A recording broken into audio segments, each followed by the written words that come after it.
مسکراتے رہو چینل دیکھنے والے تمام دوستوں کو السلام علیکم۔ دوستو آج ہم بات کر رہے ہیں خلافت کی۔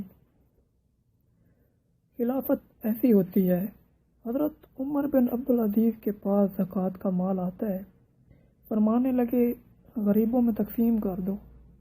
بتلایا گیا اسلامی سلطنت میں کوئی فقیر نہیں۔ اللہ اکبر، فرمایا اسلامی لشکر تیار کرو۔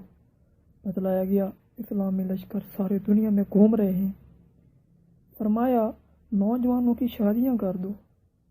بتلایا گیا شادیوں کے خواہش مندوں کی شادیوں کے بعد بھی مال بچ گیا ہے۔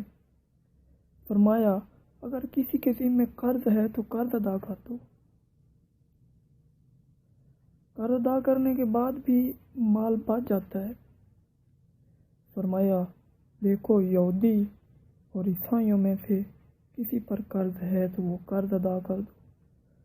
یہ کام بھی کر دیا گیا، پھر بھی مال بچ جاتا ہے۔ فرمایا اہل علم کو مال دیا جائے، ان کو دیا گیا، مال پھر بھی بچ جاتا ہے۔